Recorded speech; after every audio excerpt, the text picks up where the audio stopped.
Assalamu alaikum viewers and welcome back to my channel Study Law with Bushra.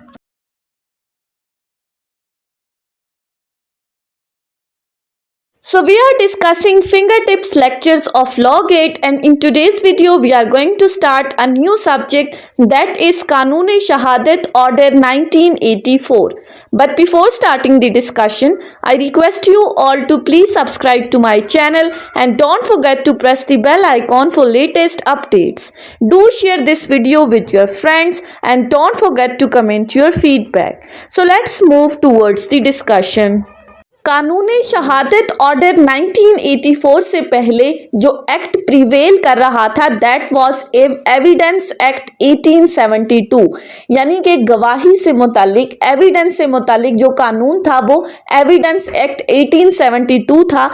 Till independence 1947 यही act prevail कर रहा था, लेकिन उसके बाद 1977 में जब मार्शल लॉ लगा तो ज़ियाउल हक ने अपने प्रेसिडेंशियल ऑर्डर के थ्रू इस एक्ट को रिपील कर दिया और कानूनी शहादत ऑर्डर इम्प्लीमेंट कर दिया।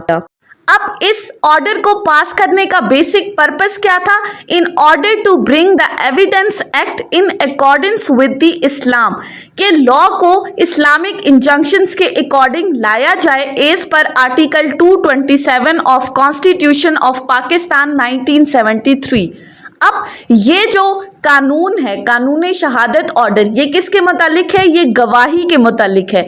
सो ये गवाही के मुतालिक ऑर्डर कब पास किया गया था? प्रेसिडेंशियल ऑर्डर के थ्रू 28 अक्टूबर 1984 को प्रेसिडेंट ज़ियाउल हक की तरफ से ये ऑर्डर पास किया गया था। ये डेट्स जो हैं ये बहुत इंपॉर्टेंट है, आपने याद रखनी है लॉ गेट के हवाले से। दूसरी चीज जो हर लॉ के अंदर बहुत इंपॉर्टेंट होती है वो होती है उसकी एप्लीकेबिलिटी, जुरिस्डिक्शन किस किस हद तक है इस ऑर्डर की। सो पहली बात, it extends to the whole of the Pakistan, and secondly applicability कहाँ पर है? तमाम जुडिशियल प्रोसीडिंग्स की जो किसी भी कोर्ट के सामने होती हैं, चाहे वो कोर्ट मार्शल है, कोई ट्राइब्यूनल है या कोई और अथॉरिटी है जो अपनी जुडिशियल और कुज़ाई जुडिशियल पावर्स को एक्सरसाइज कर रही है। लेकिन सिंपली आपने याद क्या रखना है कि non applicability of this order क्या है कि ये ऑर्डर आर्बिट्रेटर्स के ऊपर अप्लाई नहीं होता, यानी कि जो प्रोसीडिंग्स एक आर्बिट्रेटर के सामने होती हैं उन पर ये ऑर्डर एप्लीकेबल नहीं है। बाकी जितनी भी जुडिशियल प्रोसीडिंग्स हैं, वो कोर्ट मार्शल है, ट्राइब्यूनल है, कुज़ाई जुडिशियल जितनी भी हैं, उन तमाम के ऊपर ये कानूनी शहादत ऑर्डर एप्लीकेबल है।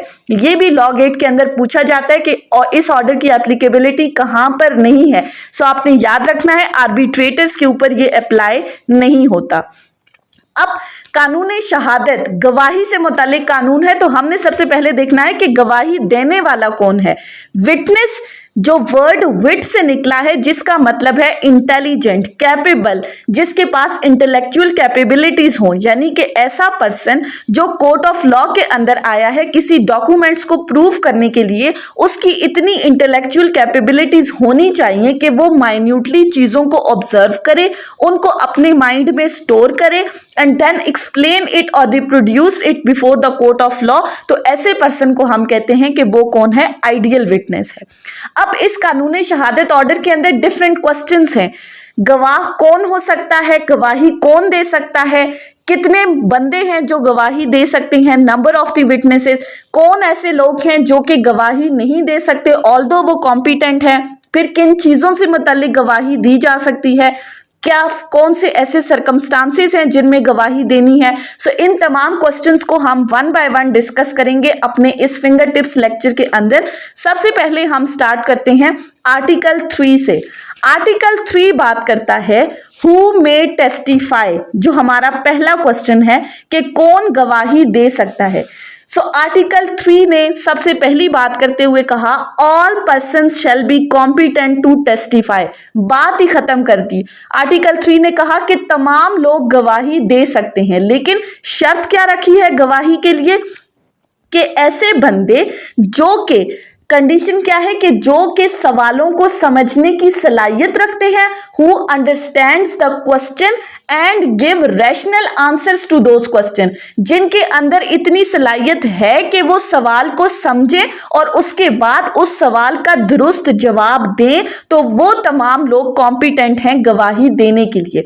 अब यहां पर कैटेगरीज को उसने खत्म कर दिया, मेल, फीमेल, माइनर, मेजर, ये तमाम कैटेगरीज खत्म होगी, बल्कि जितने भी लोग, चाहे वो टेंडर एज के हैं, चाहे वो ओल्ड एज के हैं, चाहे वो किसी बॉडीली डिजीज से सफर कर रहे हैं, अगर उनकी मेंटल कैपेसिटी इतनी है, अगर उनकी इंटेलेक्चुअल कैपेबिलिटीज इतनी है कि वो क्वेश्चंस को समझने के बाद उस क्वेश्चन का रेशनल आंसर दे सकते हैं, तो वो गवाही देने के लिए कॉम्पिटेंट है। आर्टिकल 3 ने हमें ये बता दिया।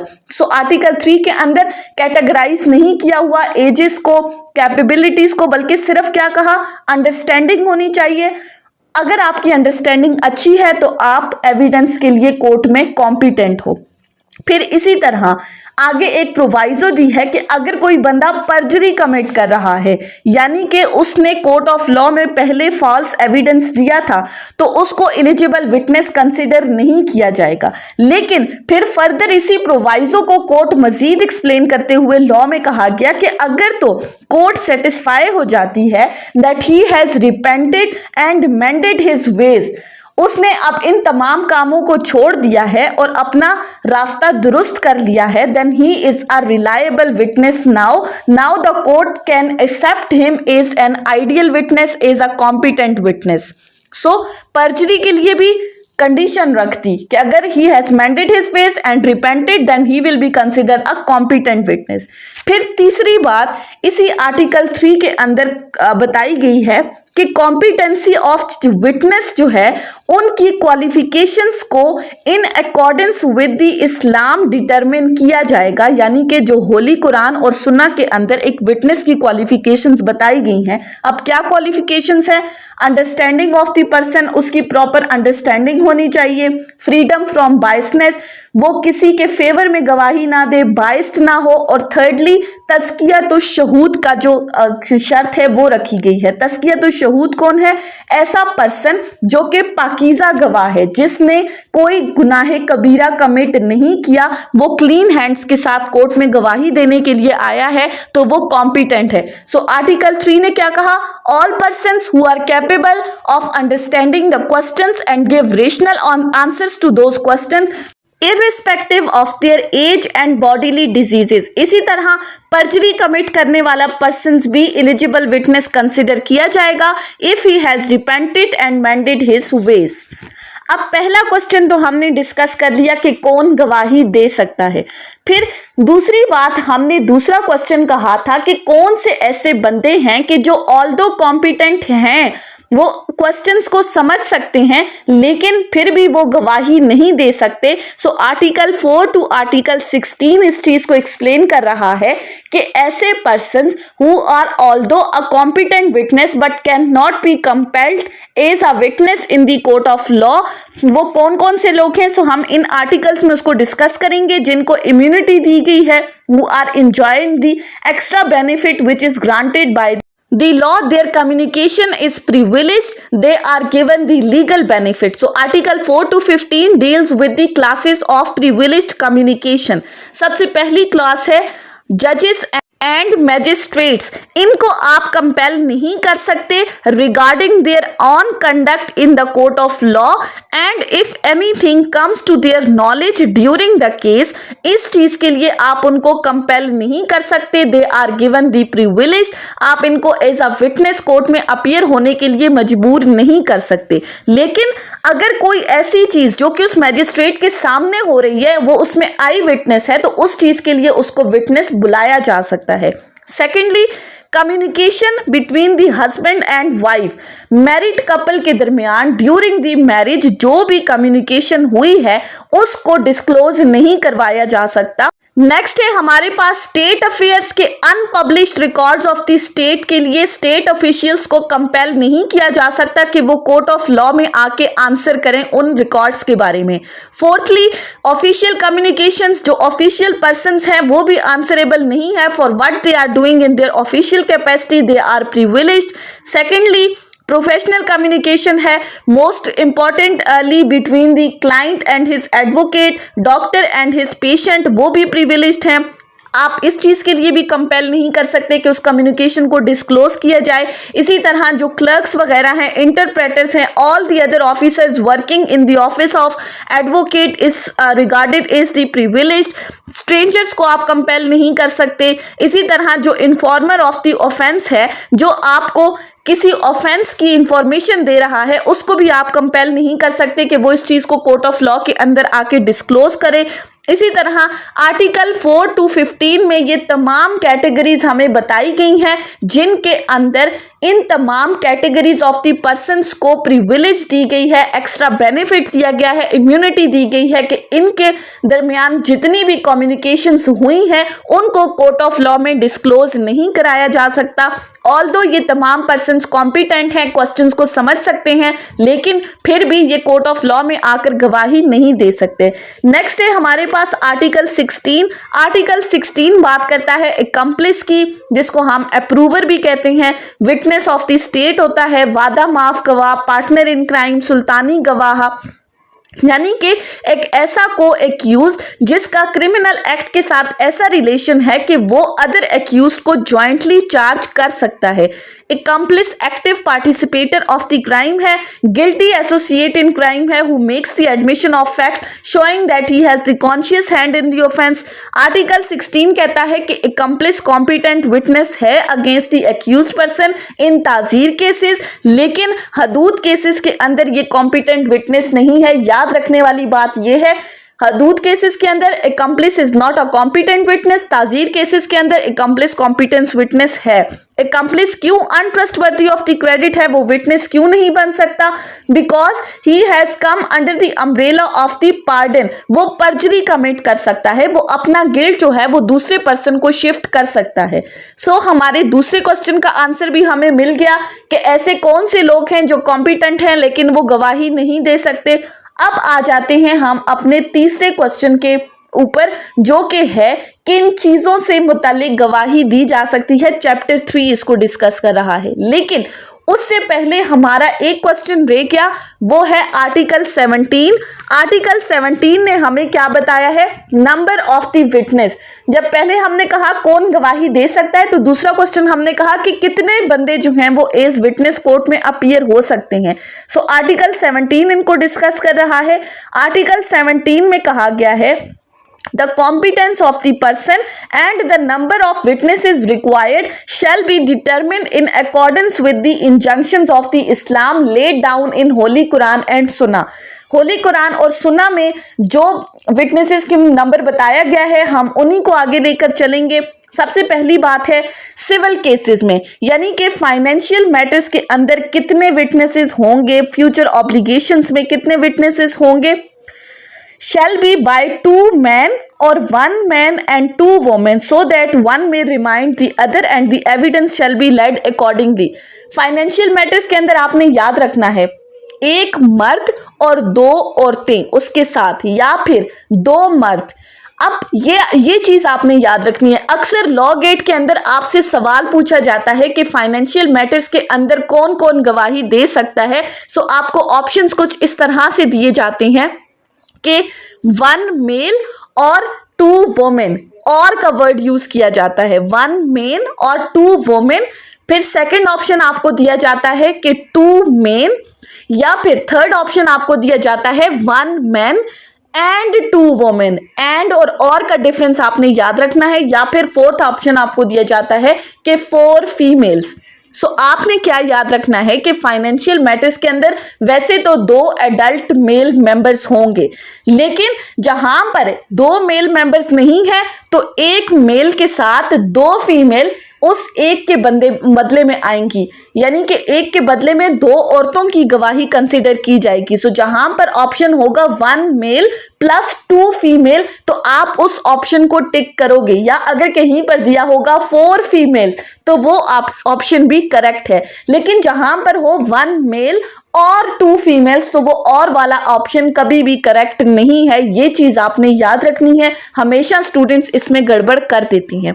सेकंड है, क्रिमिनल केसेस के अंदर सिर्फ एक विटनेस होगा, बाकी जितने भी मैटर्स हैं उनके अंदर एक मेल या फिर एक female witness is more than enough. लेकिन इसके साथ ही फिर हमें यह बताया गया है कि हुदूद केसेस के अंदर फीमेल कभी भी विटनेस के तौर पर नहीं आ सकती। ये चीज आपने याद रखनी है। ताजीर केसेस में फीमेल हो सकती है, लेकिन हुदूद केसेस के अंदर female as a witness court में अपीयर नहीं हो सकती। हुदूद केसेस के अंदर हमेशा 2 मेल विटनेस होंगे, जबकि जिना और जिना बिल जबर के केस में कितने विटनेसेस होंगे, उसमें हमेशा 4 मेल होंगे। So adult male members in cases of the हुदूद 2 मेल मेंबर्स। जिना और जिना बिल जबर के केस में हमेशा 4 मेल विटनेस होंगे। जिना और जिना बिल जबर के केसेस में फीमेल कभी भी विटनेस नहीं होंगी, क्योंकि हमने कहा कि हुदूद केसेस के अंदर फीमेल विटनेस नहीं हो सकती। सो आर्टिकल 17 ने नंबर ऑफ विटनेसेस को डिस्क्राइब कर दिया। अब हम आ जाते हैं अपने नेक्स्ट क्वेश्चन के ऊपर, that is relevancy of facts, कि किन किन चीजों से मुतालिक गवाही दी जा सकती है। Relevancy of fact article 18 to article 29 of कानून शहादत ऑर्डर इसके साथ डील करता है।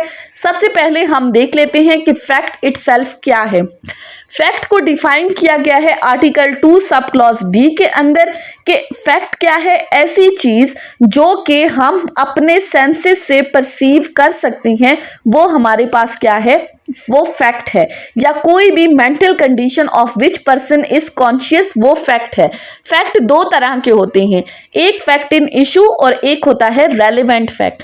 फैक्ट इन इशू क्या है, अलेजिंग फैक्ट, जो हमारा डिस्प्यूटेड फैक्ट है, जिसके ऊपर मेन डिस्प्यूट है, मेन कॉज ऑफ इरिटेशन है, जिसको एक पार्टी अलेज कर रही है और दूसरी पार्टी उसको डिनाई कर रही है, वो हमारा फैक्ट इन इशू है। सेकंड है रेलिवेंट फैक्ट, तमाम दूसरे फैक्ट्स जो कि इस मेन फैक्ट इन इशू के साथ रेलिवेंट हैं, वो तमाम हमारे facts relevant to the issue हैं या हमारे रेलिवेंट फैक्ट्स हैं। और एविडेंस जो है वो या तो फैक्ट इन इशू से मुतालिक होगी या रेलिवेंट फैक्ट से मुतालिक होगी।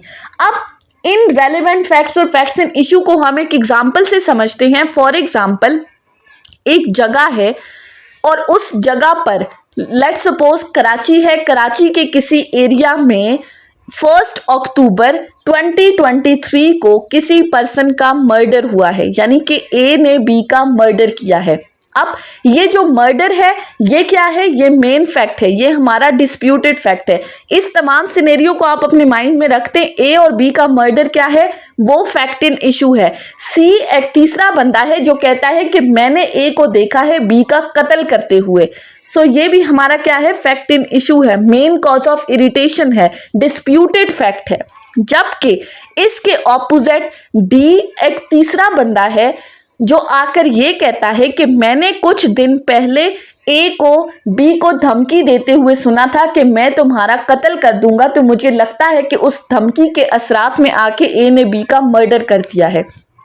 अब डी की जो ये बात है ये क्या है, हमारे पास रेलेवेंट फैक्ट है जो कि हमारे मेन फैक्ट के साथ कनेक्टेड है। सो ऐसे फैक्ट्स जो कि मेन फैक्ट के साथ कनेक्टेड हैं वो रेलेवेंट फैक्ट्स हैं और उन रेलेवेंट फैक्ट से मुतालिक गवाही दी जा सकती है। अब इसके साथ कुछ इररेलेवेंट फैक्ट्स होते हैं जिनको प्रूफ करने की जरूरत नहीं होती, लेकिन अगर वो इररेलेवेंट फैक्ट्स रेलेवेंट हो जाते हैं, वो फैक्ट इन इशू के साथ कनेक्ट कर जाते हैं, तो फिर वो रेलेवेंट हो जाते हैं। जैसे अब यहां पर आकर एक तीसरा बंदा कहता है कि ए तो उस वक्त कराची में था ही नहीं, ए तो मेरे साथ लाहौर में था।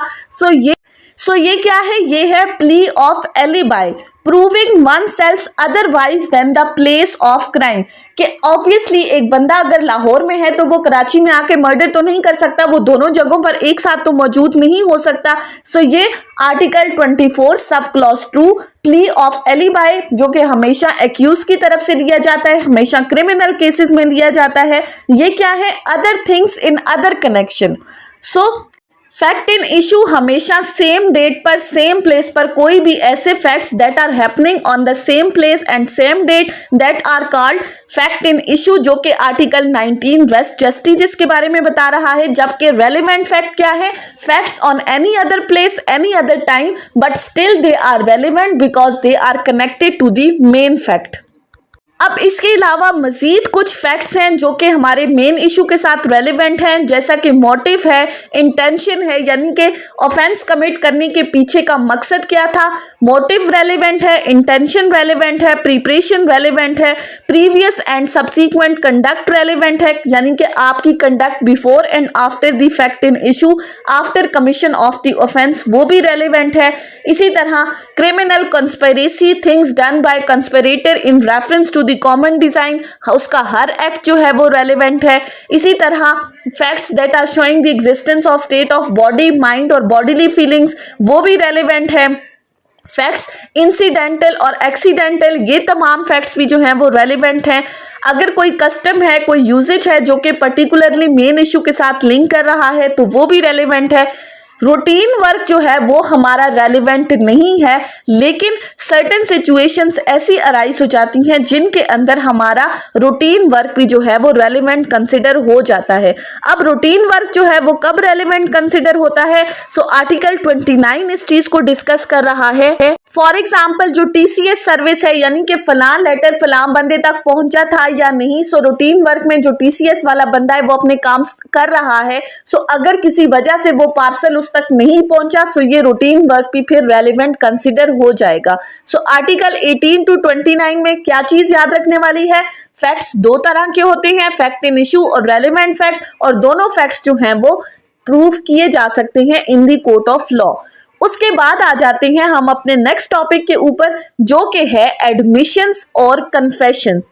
अब एडमिशन और कन्फेशन किस तरह से रेलिवेंट है, सो एडमिशन के साथ डील कर रहा है आर्टिकल 30 to आर्टिकल 36 और उसके साथ डील कर रहा है आर्टिकल 43। जबकि कन्फेशन की तरफ अगर हम आ जाएं तो कन्फेशन के साथ आर्टिकल 37 टू आर्टिकल 43 इसके साथ रेलिवेंट हैं, जो कि कन्फेशन को डील कर रही हैं। अब एडमिशन क्या है, एडमिशन की एप्लीकेबिलिटी हमेशा होती है सिविल केसेस के अंदर, this is a concept of civil justice system. जबकि on the other hand confession हमेशा क्रिमिनल केसेस में होता है, it is a concept of criminal justice system. कानूनी शहादत ऑर्डर के अंदर कन्फेशन को डिफाइन नहीं किया गया, लेकिन हम कन्फेशन को किस तरह से डिफाइन करते हैं, एडमिशन ऑफ गिल्ट। सो अगर आप किसी अपने इलीगल एक्ट की एक्नॉलेजमेंट कर रहे हो, इकबाले जुर्म कर रहे हो, तो फिर हम कहते हैं कि ये क्रिमिनल जस्टिस सिस्टम का कॉन्सेप्ट है। अब एडमिशन क्या है, एडमिशन और कन्फेशन के दरमियान जो बेसिक डिफरेंस है वो क्या है, वो हम समझते हैं एक एग्जाम्पल के थ्रू। फॉर एग्जाम्पल हमारे पास 4 बंदे हैं, ए बी सी और डी, एडमिशन में भी और कन्फेशन में भी।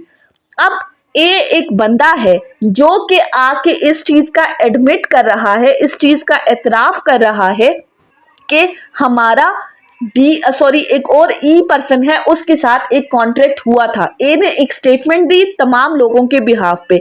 इसी तरह कन्फेशन के केस में भी ए पर्सन ने गवाही दी कि ई का हमने कत्ल किया है, हम सब ने मिलकर कत्ल किया है। अब एडमिशन के केस में ए की जो ये स्टेटमेंट है कि हम सब ने मिलकर ई के साथ कॉन्ट्रैक्ट किया है, वो रेलेवेंट है। क्यों? क्योंकि एडमिशन जो है वो अपने लिए भी हो सकता है, अपने बिहाफ पे, किसी पार्टी के बिहाफ पे भी हो सकता है, किसी रेफर्ड पर्सन के बिहाफ पे हो सकता है, या किसी रिप्रेजेंटेटिव कैपेसिटी में भी हो सकता है। सो ए की जो ये स्टेटमेंट है ये बी सी डी ये इन सब के लिए कंसिडर की जाएगी। ए ने जो ये एडमिशन किया है ये इन सब के बिहाफ पर है, क्योंकि एडमिशन अपनी तरफ से भी हो सकता है, पार्टी के बिहाफ पे भी हो सकता है, या रेफर्ड पर्सन के बिहाफ पे भी हो सकता है। अब ये रेफर्ड पर्सन्स कौन हो सकते हैं, ये अपॉइंटेड पर्सन्स कौन हो सकते हैं, जिनको पार्टीज खुद रेफर करती हैं तो तब कोर्ट उनको बुलाती है। लेट्स सपोज हम एक एग्जांपल से देख लेते हैं। हमारे पास दो बंदे हैं ए और बी। ए और बी आपस में एक कॉन्ट्रैक्ट करते हैं कार सेल आउट करने का। ए बी को अपनी कार सेल आउट कर रहा है और बी ए को कहता है कि आया तुम्हारी कार एक्सीडेंटेड है या नहीं।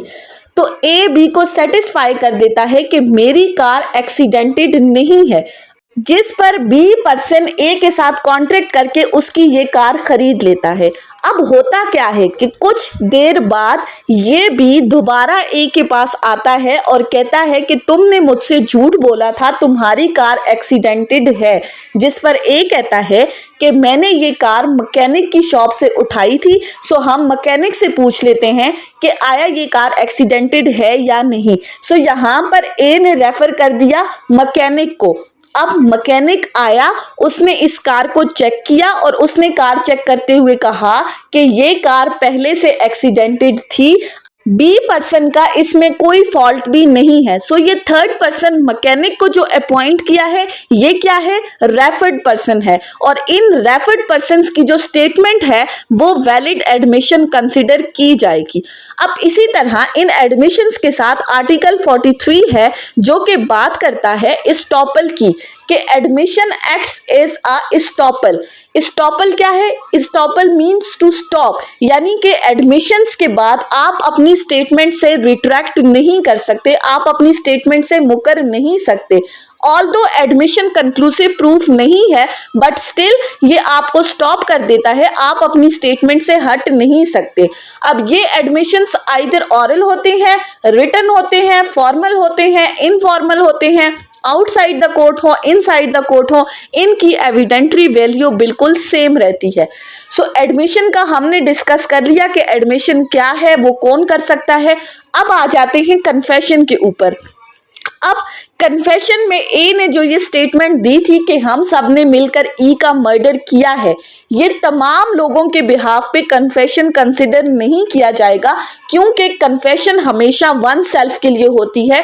पार्टीज के बिहाफ पे रिप्रेजेंटेटिव कैपेसिटी में या रेफर्ड पर्सन्स पे आप कन्फेशन नहीं कर सकते। कन्फेशन क्या है, एडमिशन ऑफ गिल्ट है, इकबाल जुर्म है। आर्टिकल 43 कहता है कि को एक्यूज अगर कोई कन्फेशन करते हैं तो वो सिर्फ उसके अपने पार्ट पे कन्फेशन कंसिडर किया जाएगा, बाकी एक्यूज के लिए वो कन्फेशन कंसिडर नहीं होगी, क्योंकि कन्फेशन हमेशा वन सेल्फ के लिए होती है। को एक्यूज के बिहाफ पे कन्फेशन एक्सेप्टेबल नहीं है, वो valid piece of evidence consider नहीं किया जाएगा। इसी तरह यहाँ पर एक और आर्टिकल है जो कि बात करता है कि अगर तो कोई पर्सन बिफोर पुलिस कोई कन्फेशन करना चाहता है तो उसकी कोई एविडेंट्री वैल्यू नहीं है, पुलिस के सामने आप कन्फेशन नहीं कर सकते। अगर ड्यूरिंग इन्वेस्टिगेशन कोई पर्सन कन्फेशन करना चाहता है तो उसके लिए इम्पॉर्टेंट है कि उसको राइट फोरम यानी कि मैजिस्ट्रेट के सामने पेश किया जाए। मैजिस्ट्रेट के सामने जो कन्फेशन होगी वो valid piece of evidence consider किया जाएगा। वो 164 के CRPC के अंडर वो मैजिस्ट्रेट कन्फेशन को रिकॉर्ड करेगा, because confession before the magistrate is the right forum. So यहाँ से ही हमारे पास कन्फेशन की दो काइंड्स निकलती हैं, जिसमें हमारे पास एक आ जाती है जुडिशियल कन्फेशन और दूसरी आ जाती है extra judicial confession. Judicial confession valid piece of evidence है, जबकि एक्स्ट्रा जुडिशियल कन्फेशन की कोई वैल्यू भी नहीं है। जुडिशियल कन्फेशन हमेशा मैजिस्ट्रेट के सामने होती है, क्योंकि अगर वो मैजिस्ट्रेट के सामने करते हैं that will be considered a secret piece of evidence. Police के सामने पुलिस स्टेशन में कोई वैल्यू नहीं है, क्योंकि वो पार्टीज को कंट्राडिक्ट करते हैं, उनकी रिलायबिलिटी को शेक कर देते हैं। इसी तरह confession is considered a conclusive proof, क्योंकि अगर कोई पर्सन एतराफ़ कर देता है अपने जुर्म का तो उसके बाद नेक्स्ट फोरम क्या है कि उस पर्सन को सजा दी जाएगी। सो अगर कोई पर्सन अपने इस कन्फेशन से रिट्रैक्ट करना चाहता है तो वो रिट्रैक्ट कर सकता है। लेकिन उसमें भी स्टेज ऑफ रिट्रैक्शन को देखा जाएगा। अर्ली स्टेज पे तो वो पॉसिबल है, लेकिन अगर केस बिल्कुल डिसाइड होने वाला है तो उस स्टेज पे रिट्रैक्शन पॉसिबल नहीं है। सो एडमिशन और कन्फेशन आपको समझ में आ गया होगा कि इनके दरमियान का मेन डिफरेंस क्या है। एडमिशन हमेशा सिविल केसेस के अंदर होता है, कन्फेशन हमेशा क्रिमिनल केसेस का कॉन्सेप्ट है।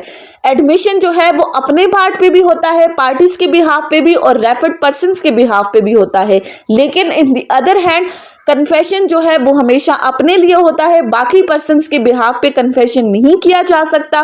फिर एडमिशन जो है वो कंक्लूसिव प्रूफ नहीं है, जबकि कन्फेशन जो है वो कंक्लूसिव प्रूफ ऑफ एविडेंस है। उसके बाद आ जाते हैं अब हम अपने नेक्स्ट टॉपिक के ऊपर, जो कि है आर्टिकल 46। आर्टिकल 46 बात करता है डाइंग डिक्लेरेशन की। अब ये भी डाइंग डिक्लेरेशन भी जो है वो हमारा रेलेवेंट फैक्ट है, ये बहुत ही ज्यादा इंपॉर्टेंट है, हमेशा इसमें से क्वेश्चंस पूछे जाते हैं। डाइंग डिक्लेरेशन को हम उर्दू में कहते हैं बयाने नज़ा, यानी कि मरते वक्त अगर कोई शख्स कोई बयान दे रहा है तो उसको डाइंग डिक्लेरेशन कहा जाएगा।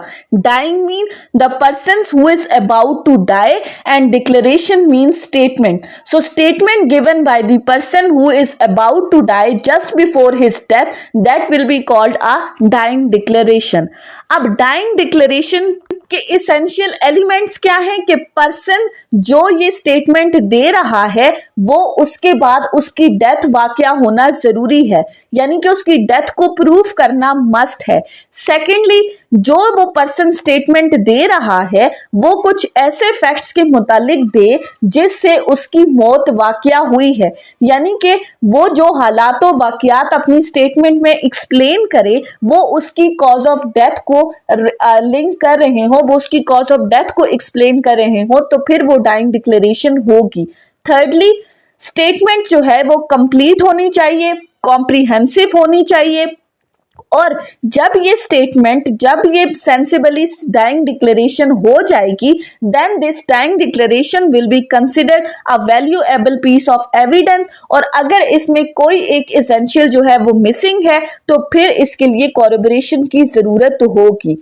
अब उसके बाद हम देख लेते हैं कि इस डाइंग डिक्लेरेशन को जो है इसको इतना वैल्यूएबल कंसिडर क्यों किया जाता है, कौन से ऐसे प्रिंसिपल हैं जो कि जिनकी वजह से इसको एक strengthen piece of evidence consider किया जाता है। सो पहली बात है, truth sits on the lips of the dying person, कि जो मरने वाला बंदा है उसको कोई वर्डली इंटरेस्ट नहीं है, उसको दुनिया से अब कोई लगाव नहीं है। जो माइंड है डाइंग पर्सन का वो उसे इंड्यूस कर रहा है, वो फोर्स कर रहा है कि तुम सच बोलो, क्योंकि उसने उसके बाद अल्लाह के पास जाना है। सो इन प्रिंसिपल्स की बेसिस के ऊपर जो स्टेटमेंट रिकॉर्ड की जाती है डाइंग पर्सन्स की, वो एक valuable piece of evidence consider किया जाता है। अब एक पर्सन है जो स्टेटमेंट दे रहा है और दूसरा पर्सन है जो स्टेटमेंट रिकॉर्ड कर रहा है। तो जो रिकॉर्ड करने वाला बंदा है उसको तो एक्चुअल हालात का नहीं पता, वो तो उसकी सुनी सुनाई बातों को रिकॉर्ड कर रहा है, और सुनी सुनाई बातें क्या है, हेयर से एविडेंस है, जो कि कानून के अंदर एक्सेप्टेबल नहीं है। सो हमारा ये आर्टिकल 46 एक एक्सेप्शन है हेयर से एविडेंस के रूल के ऊपर, जिसकी वजह से इस डाइंग डिक्लेरेशन को एक valuable piece of evidence consider किया जाता है। अब ये डाइंग डिक्लेरेशन रिकॉर्ड कौन करेगा? First of all, magistrate is the right person to receive the dying declaration, लेकिन समटाइम्स ऐसा पॉसिबल नहीं होता कि मैजिस्ट्रेट को बुलाया जाए या इस पर्सन को मैजिस्ट्रेट के सामने पेश किया जाए स्टेटमेंट रिकॉर्ड करवाने के लिए। Then the statement can be recorded by a doctor, या फिर पुलिस के सामने वो स्टेटमेंट हो सकती है अगर पुलिस वहां पर मौजूद है और 2 विटनेसेस होते हैं, और अगर वो पर्सन अपनी उस स्टेटमेंट के ऊपर साइन करने की पोजीशन में है तो उससे उसका सिग्नेचर लिया जाएगा, लेकिन अगर वो इस पोजीशन में नहीं है तो फिर थंब मार्क लिया जाएगा, उसके जो अंगूठे का निशान है वो उसकी स्टेटमेंट के ऊपर उसका अंगूठा लगवाया जाएगा।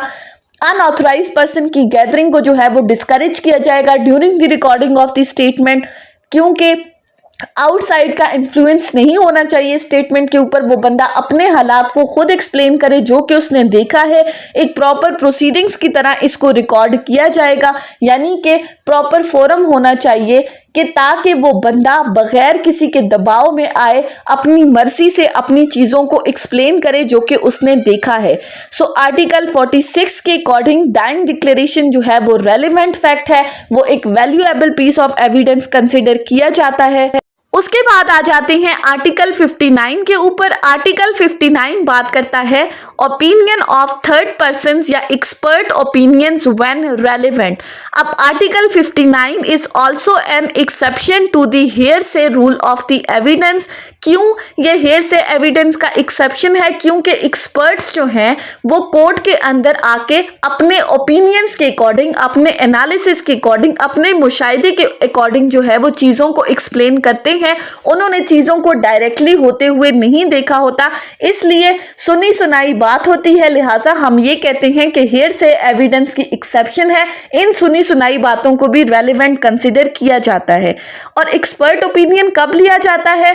पॉइंट ऑफ आर्ट के ऊपर, साइंस के ऊपर, फॉरेन लॉ के ऊपर, या फिर किसी पर्सन की हैंड राइटिंग या फिंगर इंप्रेशन के ऊपर अगर कोर्ट ने कोई ओपिनियन फॉर्म करना है तो फिर वो इन एक्सपर्ट्स को कोर्ट ऑफ लॉ में बुलाती है ताकि वो इसके ऊपर अपना ओपिनियन दे सके।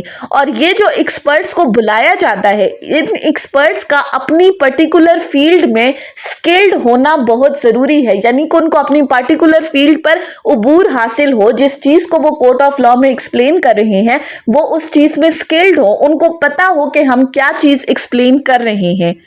सो ऐसे तमाम बंदों का ओपिनियन जो कि फॉरेन लॉ, साइंस, आर्ट या ऐसे क्वेश्चन जो किसी पर्सन की हैंड राइटिंग या फिंगर इंप्रेशंस को के ऊपर अपना ओपिनियन दे सकते हैं, वो तमाम रेलिवेंट फैक्ट्स हैं और ऐसे पर्सन्स को एक्सपर्ट कहा जाएगा।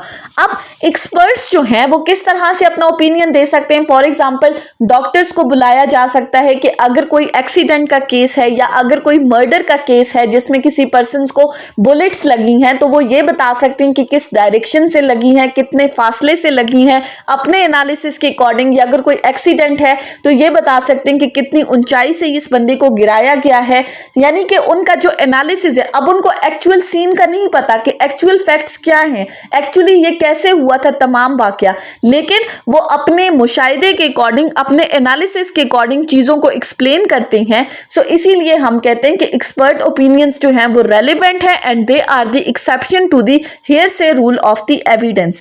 उसके बाद आ जाते हैं नेक्स्ट टॉपिक है रेलेवेंसी ऑफ द कैरेक्टर, जिसको आर्टिकल 67 से आर्टिकल 69 तक एक्सप्लेन किया गया है। अब ये रेलेवेंसी ऑफ द कैरेक्टर क्या है, ये कब रेलेवेंट होते हैं? सो इन कैरेक्टर व्हेन रेलेवेंट के अंदर भी हमें दो कैटेगरीज को डिस्कस किया गया है। पहले तो कैरेक्टर को डिफाइन करते हुए कहा है कि कैरेक्टर के अंदर हमारे पास बोथ रेपुटेशन और डिस्पोजिशन भी आती हैं। सो एविडेंस जो है वो जनरल रेपुटेशन और जनरल डिस्पोजिशन के ऊपर जो है वो दिया जा सकता है।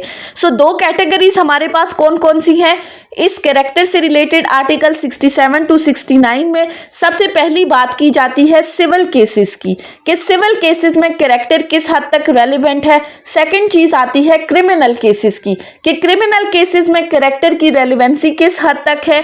अब इन सिविल केसेस और क्रिमिनल केसेस की कैटेगरीज के अलावा कैरेक्टर की कैटेगरीज को एक्सप्लेन किया गया है कि कैरेक्टर गुड भी हो सकता है और बैड भी हो सकता है। सो ये गुड और बैड कैरेक्टर कब रेलिवेंट होता है सिविल केसेस में? तो आर्टिकल 66 ने कंप्लीटली बता दिया कि जब कभी भी किसी पर्सन के कैरेक्टर की बात आती है तो सिविल केसेस के अंदर गुड कैरेक्टर और बैड कैरेक्टर दोनों इररेलेवेंट है, सिरे से ही कैरेक्टर को कंसिडर नहीं किया जाता। अब दूसरी साइड पर आ जाते हैं क्रिमिनल केसेस के ऊपर। तो आर्टिकल 67 ने कहा कि क्रिमिनल प्रोसीडिंग्स के अंदर the fact that the person accused is of a good character is relevant. तो क्रिमिनल केसेस के अंदर गुड कैरेक्टर रेलेवेंट है, प्रीवियस गुड कैरेक्टर रेलेवेंट है, लेकिन क्रिमिनल केसेस के अंदर जो प्रीवियस बैड कैरेक्टर है वो इररेलेवेंट है, कि आया ये बंदे का कैरेक्टर ठीक था या नहीं, इस चीज से कोई कंसर्न नहीं है, लेकिन रिप्लाई के अंदर उस पर्सन का कैरेक्टर जो है वो रेलेवेंट हो जाएगा। अब रिप्लाई से क्या मुराद है? यानी कि अगर एक्यूज पर्सन खुद अपने कैरेक्टर की गवाही देना शुरू कर दे कि मैंने फलां फलां अच्छे काम किए हैं, मेरा कैरेक्टर इस तरह से है, तो उसकी रिप्लाई में प्रोसिक्यूशन उसके बैड कैरेक्टर को प्रूव करने के लिए एविडेंस ला सकती है। सो आर्टिकल 67 से 69 में क्या कहा कि प्रीवियस बैड या गुड कैरेक्टर सिविल केसेस के अंदर रेलिवेंट नहीं है, क्रिमिनल केसेस के अंदर प्रीवियस गुड कैरेक्टर रेलिवेंट है, बैड कैरेक्टर इररेलेवेंट है। और ये बैड कैरेक्टर इररेलेवेंट से रेलिवेंट कब हो जाता है? रिप्लाई के अंदर। सो ये थी हमारी आज की डिस्कशन कानूनी शहादत ऑर्डर 1984 का फर्स्ट पार्ट था, जिसमें हमने आर्टिकल 1 से आर्टिकल 69 तक डिटेल में डिस्कस किया है। नेक्स्ट वीडियो में हम आर्टिकल 70 से डिस्कस करेंगे इंशाल्लाह। सो आई होप कि आपको ये लेक्चर समझ में आया होगा अगर आपने इस वीडियो को अटेंटिवली सुना है तो। अगर आपको ये वीडियो अच्छी लगी है तो इस वीडियो को लाइक करें, कमेंट करें और चैनल को जरूर सब्सक्राइब करें। Thank you so much for watching this video. Till then, Allah Hafiz.